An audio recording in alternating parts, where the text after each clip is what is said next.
All Israel Radio Station Menashe Program hunani leto voin February ni som pathuma ni to voina news intran letong masaben lom thu soinain hey kemani upaho le khazir na tranpuina turin poisa sapaite ta chu sapaite project chu zo to tuna hian upaho le khazim na le kemani modo na ta turin poisa an lola pe voina po no fagali le trangin zalia ron luta ma se aron keng nu chon ka ina ron da a keima boken karon thengil zela aming te po ka se to lova chu wang chon nak tu ka soi mai no fagali lo khalo thinim lo la ke tunlai thil thengil ka chaka kaming poi ka thengil thin na ni tunlai chon kan no poi ming ka thengil na rei to chu wang ka zon ngam si lo wa ka ngai zong nu ka te rong mak mai ama poin ka pasale van romantic min lati nimina wang doi tlak takin mi pathum sepai ho in an nan chan leta ni an in do na sa tun lai hi ama sabe chu Lieutenant Colonel Nathaniel Yaakov Elkubi antia kumsom thum paruk Haifa mi nia apani na chu Captain Yair Cohen kumsom thum Ramat Gan atrangin nia apathum na chu Sergeant First Class Ziv Khen kumsom ni pasari Farsa batran ani South Gaza Rafiaq an kaldon an Rafiaq bula an indona an pathumin an thiani mina ma se an indona chu ara thak khom mayan tia civilian ho po oma civilian ho tijing atangin khama sawen an nun ka pa chu wang chon ati ngai nom ran sapai ho khan an manin han ka kha blai ten bra santi mai kha thei to lo ni civilian ho om wang khan chu wang chon pakhat pakatin ka pan tumna khan an ma ni zo kha mi pathum rewan thi pha ni ba se khama so po mi som thum vel chon thadon ti ni mina po hemital chu a lom om ti mai turani chu wang chon tingai nom lova a chung ko te tu na sapai ho chu chung ko te chu pathian in lo thamon jel se an mani pathumin an tharau chu pathian in silfai sela abula chatona chol turin lalu toro se wenjing kara guse chio na he kan khopula hian musalman pakatin a motorin sapai ho su ko tuma a fulowa abula om cement block lian puya fu ni ome chon ama chon kap lum tan ti a tha khop mai chu boka guse chion boka hei alazar anti kho hi an lut na khobula hian an kho kong an khop pui konga geta hian musalman pakat na thok turon kal khan sapai ho chamin vitatuma ama pon kap lum ta ni ala momani tuna hian CID report kan share angin Hamas hovin ralman ho hi anda na hi thadewin security hi anti pungle ta ni chu achan chu nakina Israel commando hovin hetian ron lak chok le an tumang tian lo wang hian tuna hen na sadewin an enkol de ta anti an da na hi an na sadewin an zep ta anti ni mo tuna ralman ho Mase Israel government on Biden ngai lo chu kan CID ho win intelligence ho win an mu chok zelang chon alak chodan kan ngai to zelang an ti ni chu alom omani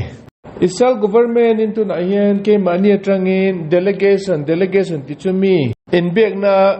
an thlan chok Mossad tele Shinbet te shwai tu an mani director ho le mi somvel hi tu na hian Cairo Egypt high ranking meeting antia ankal turin antira tuta in meeting don chu Qatar the prime minister pa poron kaldona ai gupta te amani intelligence officer zongjong pon teldona chon CIA te pon teldona chon Israel te intelligence officer ho pon teldon chuta chon engtinge hi rali azodan tule ralman ho avaya dam takala chok thina tutin anin bedon antini chu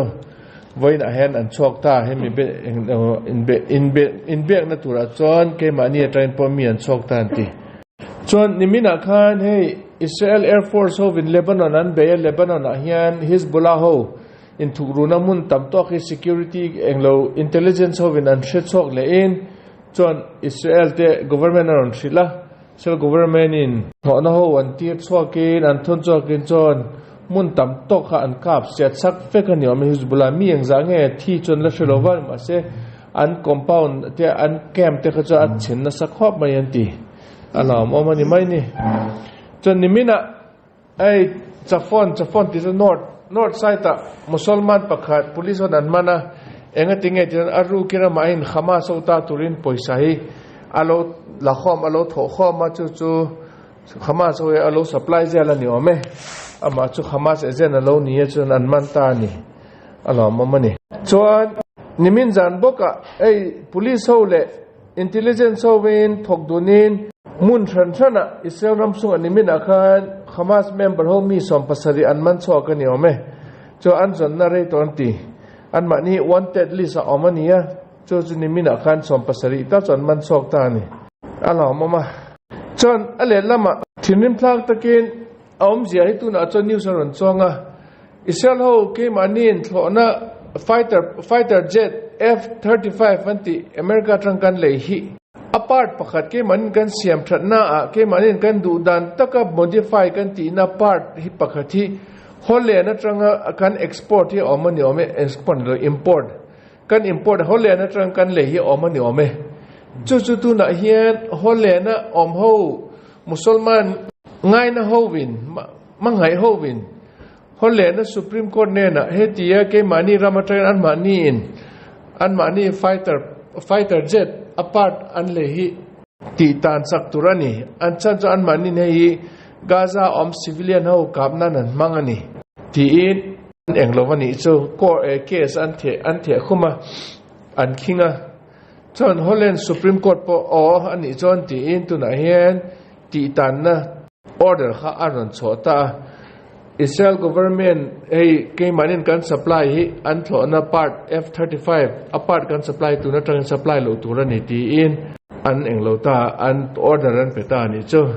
anil tu na hian kan wang ne ti mayang Holland government hi tun lai hi Israel ngai na te alo ni zela an prime minister tu hi Geert Wilders anti musulman huat deu ania jote te ngai na te ania hoisen te ania ama government hin tu na hian supreme court na satewin a englo a chalai lai takani mo in thil ti ha diklo tia mi ram pakhata englo hi adiklo ti in order chho hi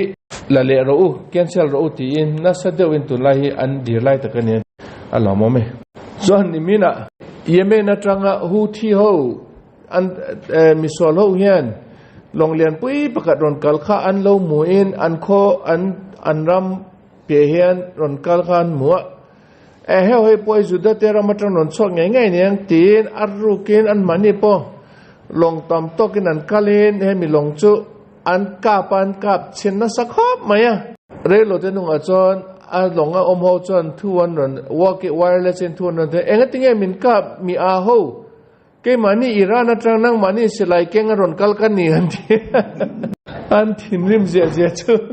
an kap chiat sak ngole atlum lo chawani tu ya khar atla lo chawani at poi chu boi thak thin ni mo chuan ICC anti hei ha ka van ning to me an mani International Criminal Court anti te hian Israel te tu na warning an ron peleta Israel government enge warning an ron pe ti chon Rafiaq anti Gaza khomi sepai ho in ti lut nge chon nang mani International Court case na sadewin khina ni donani tin warning an ron pe ni tak ka so tu nge ICC ti te thoi tur le khove lan om lo ni an mani he ne tin ke mani englo min tum na cho khove lan ra mai mi jong an mani fiam thu angin an mang mai ani an mani an intelligent ma se eng ma tan ram jong an ngai lo bani so wang chon eng ma tan pok ngai lo Israel hen alo ngai poimo zel thina ni chu zo alom om lutuka Israel hovin UNO te ambassador Israel rama Gaza ambassador amin chu Francesca Albanese anti meichia nia swal deu mel che deu cher deu pakatoma amel chia je chu khai amit delta point mel tran di lowanga ma chu swal lutuk Israel ho lutukania mana October ni sari nia musulman Hamas on juda on anon lutan on thapo kha ama in thiam ala chanani musulman ho kha ama chu tun ahen Israelin I visa kan pom to don lo ve Israel ram iron lu thei to don lo antin an kat sak ta dai mai ni alom om lu tu tuna chon Gaza kal tu chon ai gupta tren akal ani lo point longa tren akal ani mai ani lo point Hamas au pu ka tren lo lut le mai yang chum le mo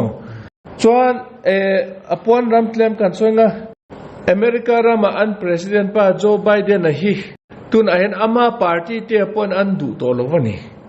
chuma chon tun kum election a hian atel lo na tur hen an party te hian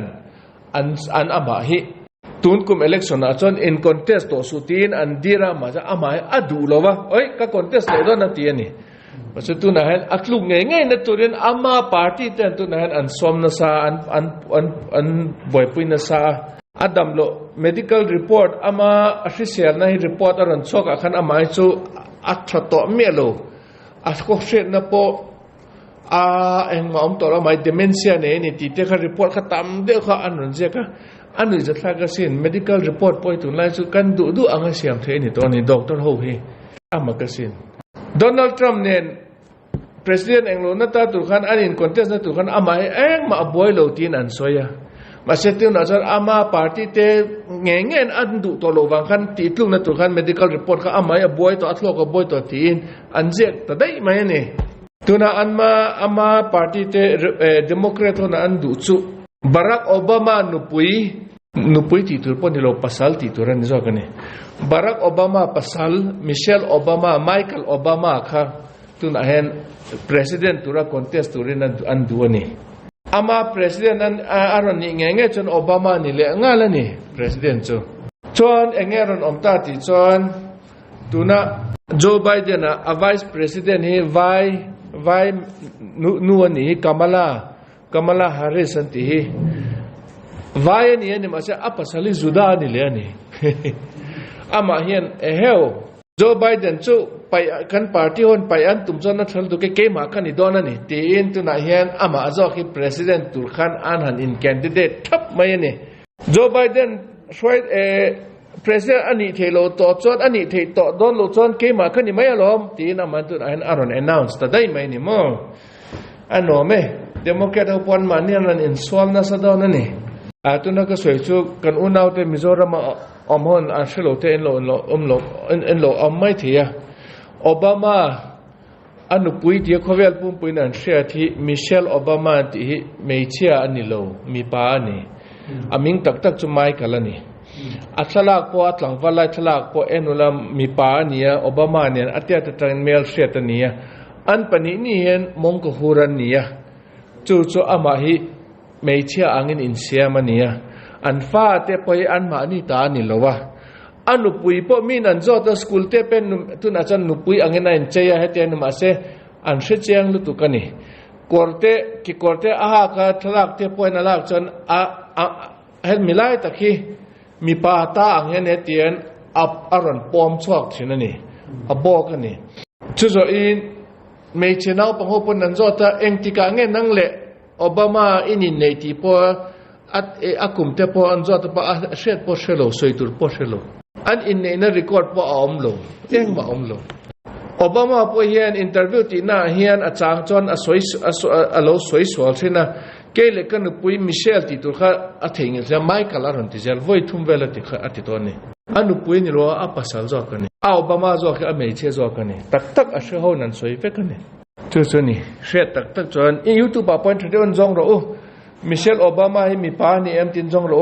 tam lutuk amel te po oma atlangwal mel te lai te po oma chon Michelle ani nunga po anin China train po aposal ni na asa zu te po aron lang chok thina ni ma ke khai chon tun lai Burma government military junta anti hian dan tharan siam to chu khau dewin an siama mi pa me cha zong tu na kum som pare ta tren kum som thum panga cheng tu sepai kal nge tu ran non ti ta Burma rama akal lo chu zel tang tu ran ti top sepaya om chung song zong kha zel om tu ran nen ti top mai ni mi pa chu kum som pare ta ken kum som thum panga thleng sepai om tu rin an soya me chia chu kum som pare ta tren kum som ni pasari thleng sepaya om tu rin tu na hen danan siama adu lo chu zel om ni mai อาวันข่าวตัวแม่อันจะไปตัวนี้อันจงมุตโตโลวันนี่จะไปเตลตัวนี้จะไปรีครูทตัวนี้เอาตัวฟักโลนี่บาร์มาเฮียนจุฟังจนตัวนั้นเฮียนcompulsory ที่นั่นนุ่นเสียมตานี่จุงจนตัวนั้นให้มันนี่ปูระไม่เท่าเลยทราบล้อนินโดนซาขมงโลกันตีเตตัวนั้นสตางอันตีเตยอันนินโดนซาเนี่ยไหมจู่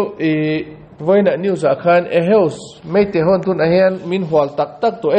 สิไลกันในสิลว่าอันตีนอันเบดงเดียวนี่จะ volunteer หกค่ะอาจารย์จุเกมานี่ฮิกันบ่อยในมาทั้งนี้เราสิไลมูฮีอัดเลมลุตุกโมถ้าเดี๋ยวพวกกันก้าวงำโลวันนี้อาจารย์จะใช้รถเข็นเตอันมังไม่มาตบไม่นี่สิไลมูขันอุ้ยลุตุกวางขันใครกันอุ่นเอาเตมิเจ้าเตยันสิไลมูขัน supply เทเชจะทดอนเนี่ยเราจะอมเดียว Chief Minister ถ่ายเต้นให้ง่ายป่วยหมอเสียจดทดอนเนี่ยโมประเทศมาสอบนับปดงเวดอนสินเจ้าเนี่ยปนนี่เสียจู่ไว้ในนิวส์นี่ตัว